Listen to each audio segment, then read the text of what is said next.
मिंटू चिंटू, क्या आपको थेल्स प्रमेय बहुत ही कठिन लगता है या फिर इसे सिद्ध करने में कठिनाई होती है? आज मैं आपको थेल्स प्रमेय भी बताऊंगा और इसे सिद्ध करके भी बताऊंगा और आपको लगेगा कि थेल्स प्रमेय बहुत ही आसान है, बस समझ समझ का फेर है। यह थेल्स प्रमेय जो है यह बहुत बहुत इंपॉर्टेंट प्रमेय है। चाहे गणित हो या भौतिकी हो, दोनों में ही बहुत सारे ऐसे प्रमाण जो जो हमें ज्योमेट्री से दिया जाता है, इसी थेल्स प्रमेय के द्वारा हम उसे सिद्ध कर पाते हैं।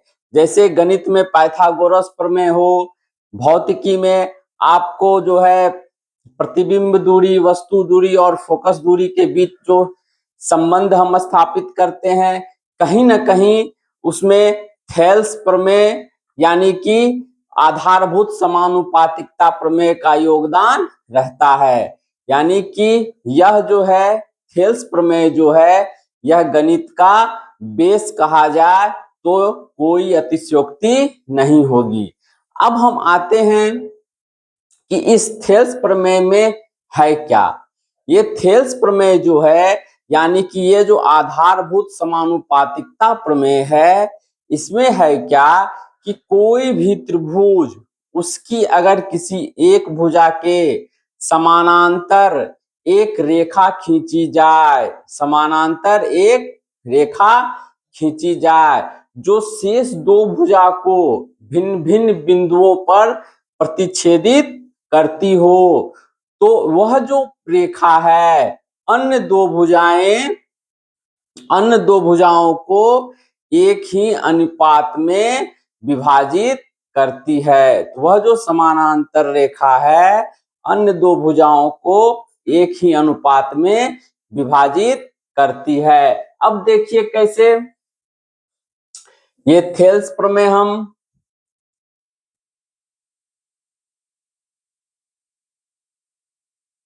ये एक त्रिभुज लिए बी सी, बीसी के समानांतर एक रेखा हमने खींचा डी ई, तो यह जो है आधारभूत समानुपातिकता प्रमेय, यह जो समानांतर रेखा डीई हमने खींचा, यह जो डीई है दोनों भुजा को एक समान अनुपात में विभाजित करती है। यानी कि यह दोनों भुजा को जो है एक समान अनुपात में विभाजित करती है। यानी कि एडी बटा डीबी बराबर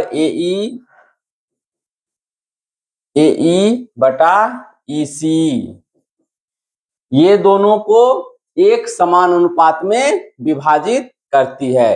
अब हमें इसे सिद्ध करना है, देखिए बहुत सारे स्टूडेंट्स सिद्ध करने में उसे कठिनाइयां होती है। चलिए कठिनाइयां होने पर ही सीखते हैं, लेकिन हम इतनी बारीकी से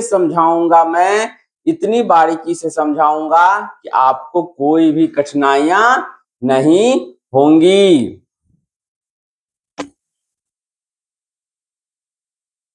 अब देखिए मिंटू चिंटू, हमें सिद्ध करना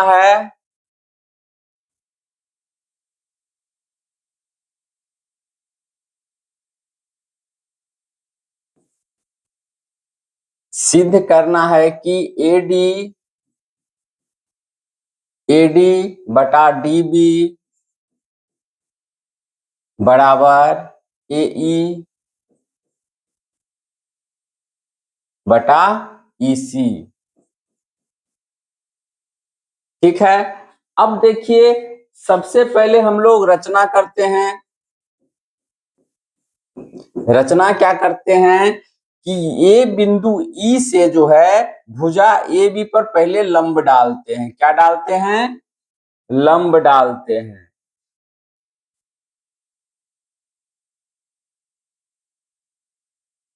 ये लंब डालते हैं बिंदु ई से भुजा ए बी पर लंब डालते हैं। ठीक है,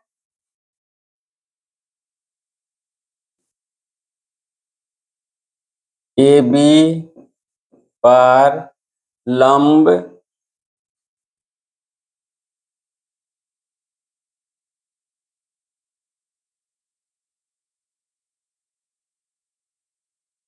ई एन लंब ए बी डाला। बिंदु ई से भुजा ए बी पर लंब डाले, ई एन लंब ए बी डाला। और एक और रचना करते हैं कि बिंदु डी से भुजा ए सी पर एम बिंदु पर लंब डाले, तो डी एम लंब ए सी डाला। हमने ये दो लंब डाला है।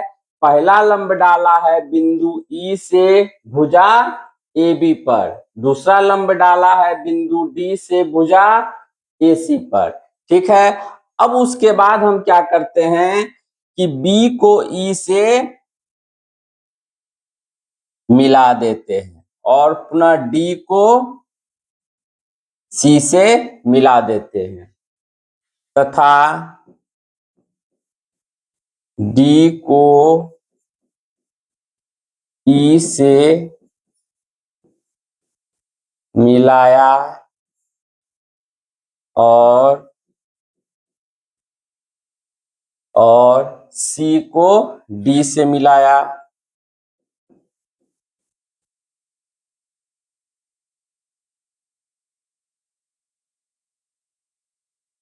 डी को ई से मिलाए, सी को डी से मिलाए। ठीक है, अब दिया हुआ है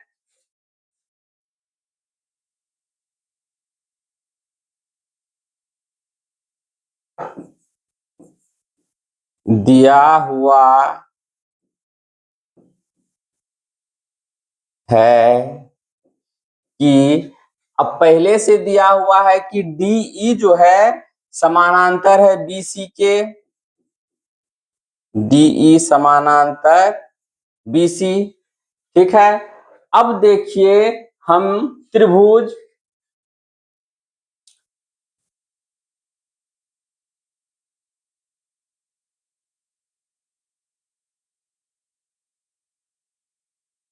अब त्रिभुज ए डी ई, त्रिभुज क्या है ए डी ई का हम क्या निकालेंगे क्षेत्रफल। त्रिभुज ए डी ई का क्षेत्रफल। तो त्रिभुज का क्षेत्रफल जो होता है मिंटू चिंटू क्या होता है 1/2 गुना आधार गुना ऊंचाई, 1/2 गुना आधार गुना ऊंचाई। अब देखिए त्रिभुज ए डी ई का क्षेत्रफल निकालना है, ए डी ई का क्षेत्रफल निकालना है। तो आधार अगर हम ए डी को मान लेते हैं, आधार हम अगर ए डी को मान लेते हैं बराबर 1/2 गुना ए डी गुना, अगर आधार हम ए डी को मान लेते हैं, ए डी पर जो लंब एन ई है यह क्या हो जाएगा त्रिभुज का ऊंचाई हो जाएगा। क्या हो जाएगा ऊंचाई हो जाएगा। ये समीकरण 1 हो गया। ठीक है, अब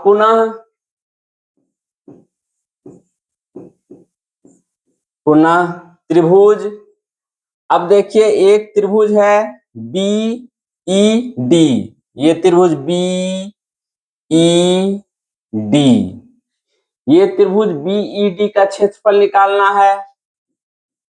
बी ई डी का क्षेत्रफल बराबर 1/2। अब इसका आधार क्या है बीईडी का आधार हो गया डीबी, इसका आधार क्या ले रहे हैं डीबी, डीबी गुना इसका इस त्रिभुज का ऊंचाई कितना हो जाएगा, यही हाइट हो जाएगा इसका एन ई,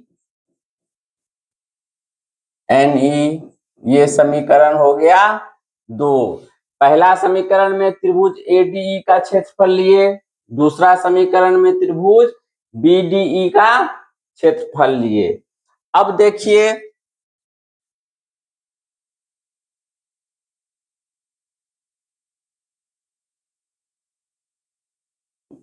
समीकरण 1/2 करने पर क्या आएगा?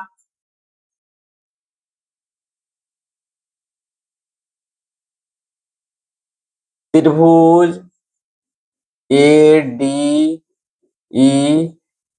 का क्षेत्रफल बटे त्रिभुज बीईडी का क्षेत्रफल। दोनों का लेफ्ट हैंड साइड भागा दे दिए। त्रिभुज एडीई का क्षेत्रफल बटे त्रिभुज बीडीई का क्षेत्रफल बराबर हो जाएगा 1/2 एडी गुना एनई बराबर बटे 1/2 डीबी गुना एनई। ठीक है, अब देखिए ये 1/2, ये 1/2 कट गया, ये एनई कट गया,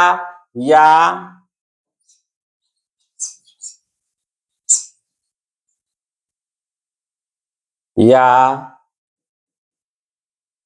त्रिभुज ए डी का क्षेत्रफल बटे त्रिभुज बीई डी का क्षेत्रफल बराबर एडी बटा डीबी। ये हमारा समीकरण 3 निकल गया। ठीक है, दोनों त्रिभुज का क्षेत्रफल एडी बटा डीबी निकल गया। अब देखिए फिर जो है, अब अलग अलग त्रिभुज लेते हैं। इसको अभी लिखना नहीं है, लिखने के लिए फिर समझाएंगे, मौका देंगे लिखने का। अब दिमाग लगाइए, अब त्रिभुज लेते हैं ए डी ई, पुनः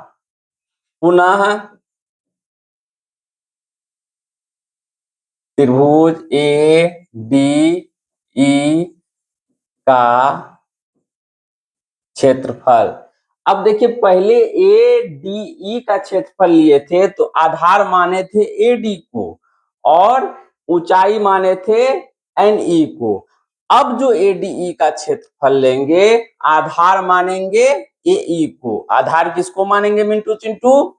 ए ई को। अब जब आधार मानेंगे हम ए ई को तो यहाँ पे ऊंचाई क्या हो जाएगा? हाइट क्या हो जाएगा? E D M. हाइट क्या हो जाएगा? D M. क्या है कि यह लंब दिया हुआ है तो इसका क्षेत्रफल क्या हो जाएगा? 1/2 गुना ए ई गुना डी एम। ये समीकरण हो गया 4। इसी तरह त्रिभुज अब लेंगे ई डी सी। कौन सा त्रिभुज लेंगे? ई डी सी का क्षेत्रफल तथा त्रिभुज ई डी सी का क्षेत्रफल बराबर 1/2 गुना। अब देखिए आधार इसका ये लेते हैं ई सी। इस पूरे रेखा पर ए सी रेखा पर लंब है डीई, तो ये आधार लिए इस त्रिभुज का ई सी, तो इसका हाइट कितना हो जाएगा? डीएम इसका हाइट हो जाएगा। देखिए इसको इस तरह से समझिए, अगर ये त्रिभुज ईसी है, ये ईसी भुजा है, अब यह त्रिभुज ऐसे है, कैसे है ये त्रिभुज? ऐसे है, ठीक है। और ये यहाँ पे है डी, यहाँ पे क्या है? डी। और ये भुजा है ई सी। ये क्या भुजा है? ई और सी। अब इस त्रिभुज का हाइट क्या होगा? ये हाइट नहीं होगा, ये हाइट होगा। जो 90 डिग्री का कोण बनेगा वो हाइट होगा। यहीं पे बहुत सारे स्टूडेंट को कंफ्यूजन होता है। तो वही ये हाइट जो है ये डीएम है, ये डीएम जो है वही हाइट है। ठीक है, अब समझ में आ गया। तो इसका हो जाएगा 1/2 गुना ईसी, गुना डीएम। ये समीकरण 5 हो गया। अब 4/5 करने पर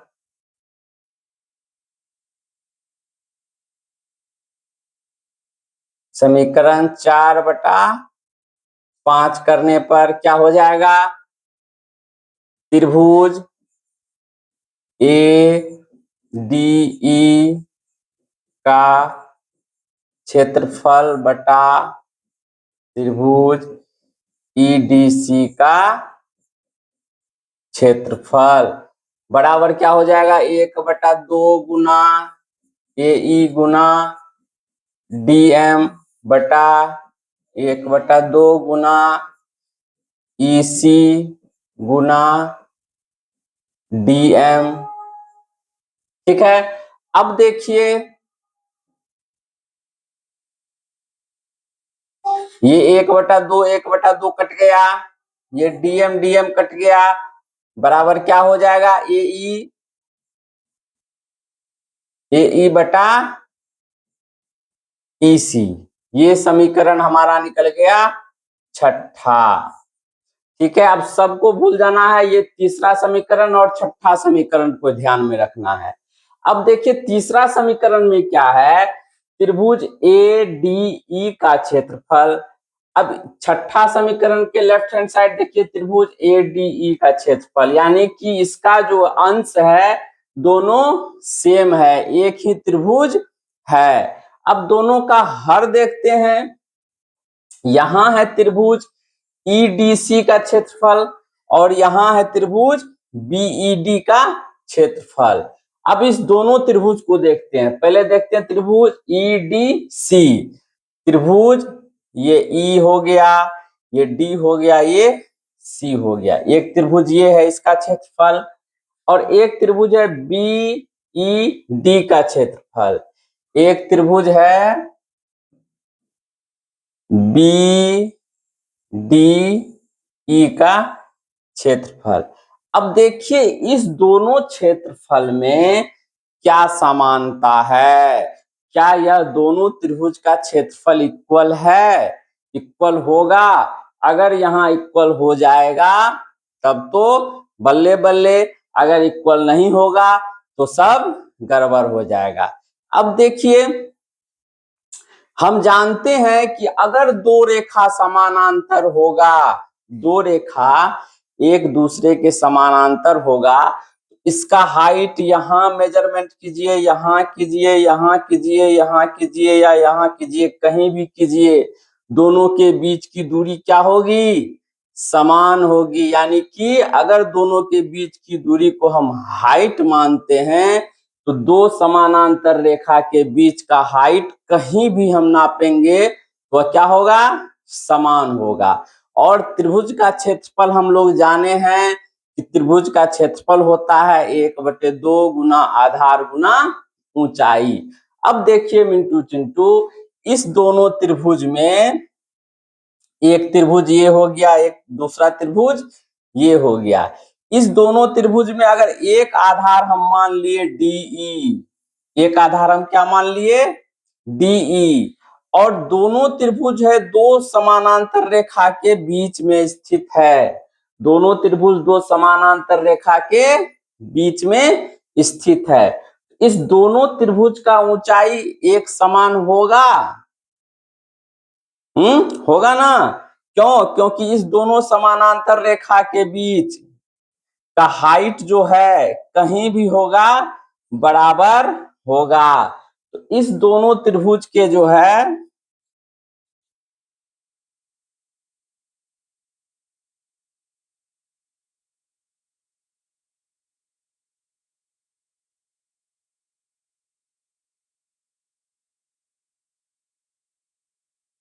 इस दोनों समानांतर रेखा के बीच में ये त्रिभुज है और दोनों का आधार एक ही है, तो इस त्रिभुज बी ई डी सी, त्रिभुज ई डी सी का अगर आधार डी सी मान लिए 1/2 डी सी गुना हाइट इसका मान लिए कुछ भी x, ठीक है।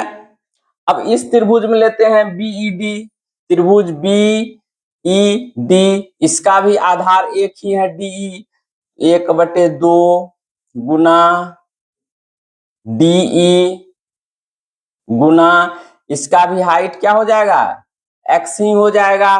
तो यह दोनों त्रिभुज का जो है क्षेत्रफल क्या हो गया, बराबर हो गया। इस दोनों त्रिभुज का क्षेत्रफल बराबर हो गया। और हम जानते भी हैं कि दो समानांतर रेखा के बीच अगर कोई त्रिभुज एक ही आधार पे हो तो उसका क्षेत्रफल क्या होता है, बराबर होता है।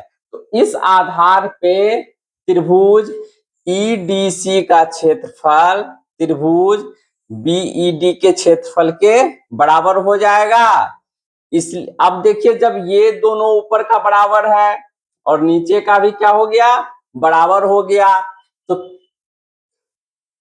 अब चूंकि लिख देते हैं त्रिभुज ई डी सी का क्षेत्रफल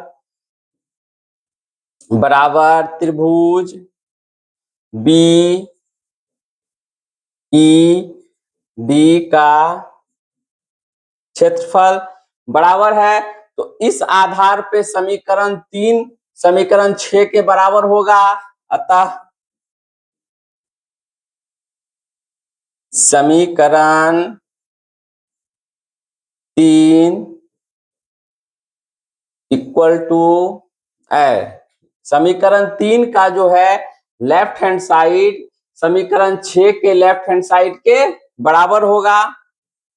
का LHS बराबर समीकरण 6 का LHS।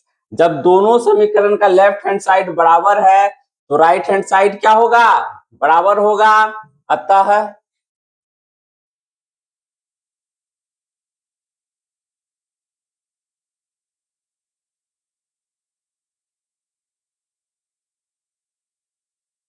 अतः आपको AD बटे DB बराबर AE बटे EC। अब देखिए AD बटे DB बराबर AE बटे EC प्रमाणित हो गया। यही है अंकगणित का आधारभूत समानुपातिकता प्रमेय, इसी को हम लोग कहते हैं थेल्स प्रमेय, ठीक है। और यह प्रमेय जो है ज्योमेट्री का बहुत ही इंपॉर्टेंट प्रमेय है। अब आप नोट कर लीजिए, मैं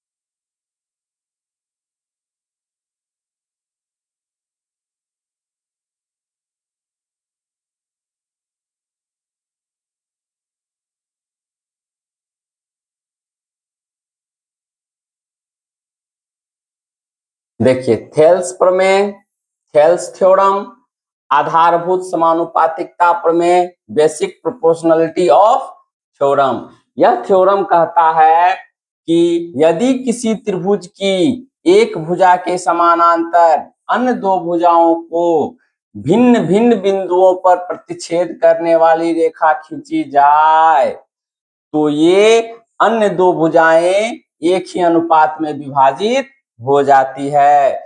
यानी कि त्रिभुज में जो है किसी एक त्रिभुज के समानांतर अगर हम एक की रेखा खींचते हैं जो दोनों को दो भिन्न भिन्न भागों में प्रतिच्छेदित करता है, तो वह दोनों को क्या करेगा, एक ही अनुपात में विभाजित हो जाता है। अब देखिए दिया है कि त्रिभुज एबीसी में डीई समानांतर बीसी, ये डीई रेखा जो है बीसी के समानांतर है तथा डीई एबी को डी पर, एसी को ई पर प्रतिच्छेद करती है। यह जो रेखा डीई है ए बी को डी पर और ए सी को ई पर प्रतिच्छेद करती है, यह हमको दिया हुआ है, इसको नोट करते जाइए। अब हमें क्या करना है, सिद्ध करना है कि एडी बटे डीबी बराबर ए बटे ईसी। तो सबसे पहले हम सिद्ध करने के लिए रचना करते हैं। रचना ई एन लंब ए बी डाला, यानी कि ये जो ए बी है इस पर बिंदु ई से लंब ई एन डाला, उसके बाद डी एम लंब ए सी डाला।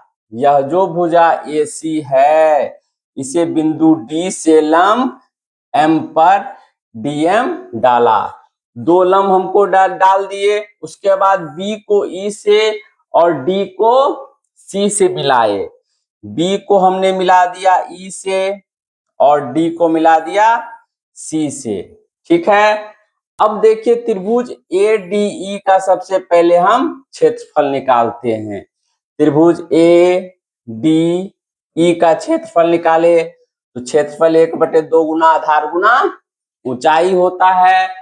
तो एडीई का क्षेत्रफल हो गया 1/2 एडी इंटू ई एन, ये समीकरण हमारा 1 हो गया।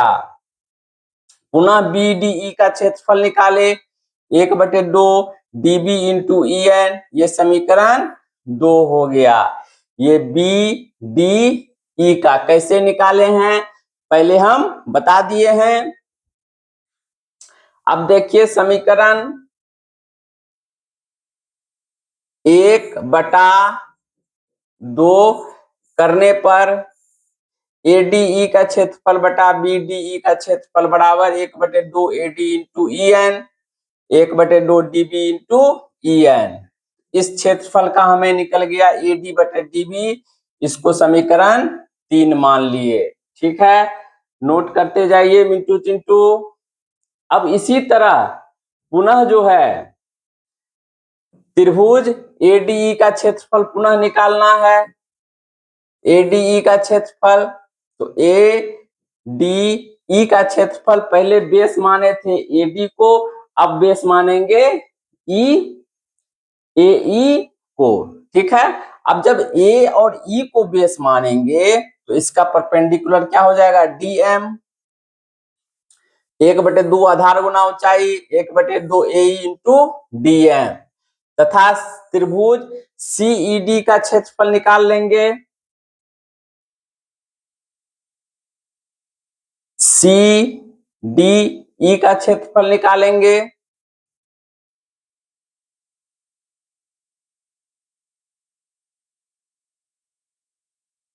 तो हो जाएगा 1/2 ई सी बटे डीएम, 1/2 ई सी बटे डी एम। ये हो गया हाइट। कैसे इसका हाइट, देखिए इसका हाइट क्या हो जाएगा, ये हो जाएगा, ये हाइट नहीं होगा क्योंकि यहाँ 90 डिग्री नहीं है, यहाँ 90 डिग्री है, तो इसको बढ़ाने के बाद ऊंचाई जो त्रिभुज का होगा डीएम होगा, यहाँ कंफ्यूजन में नहीं रहना है। अब समीकरण 4/5 करने पर त्रिभुज एडीई का क्षेत्रफल निकल गया इतना, फिर त्रिभुज का क्षेत्रफल दोनों का अनुपात निकल गया ए अनुपात ईसी, ये समीकरण 6 हो गया। अब देखिए यहाँ पे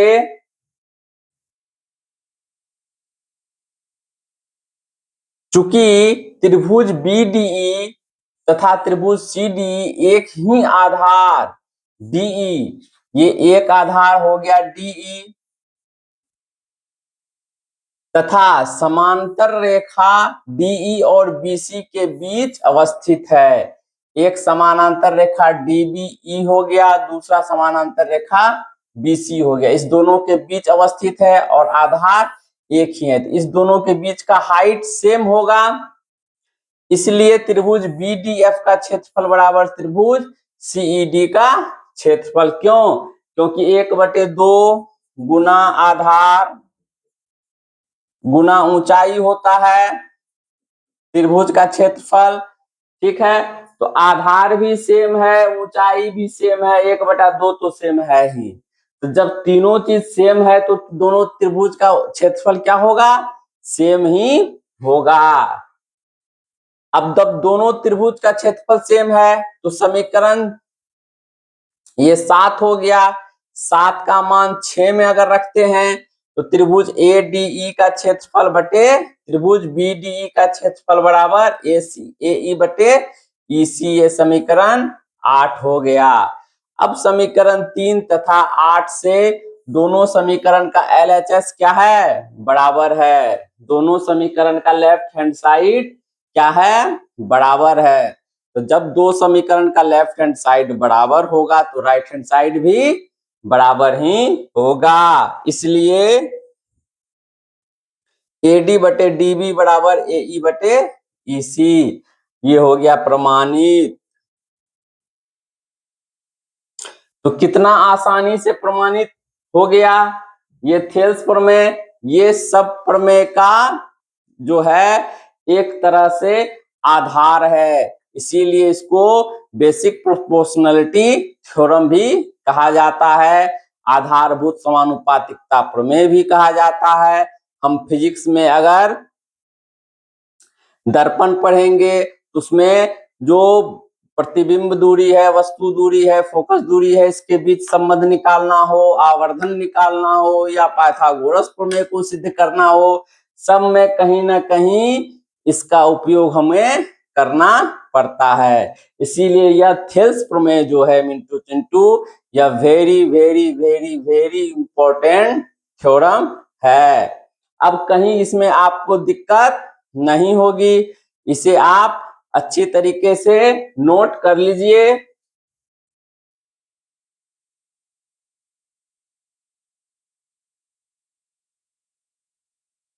ठीक है,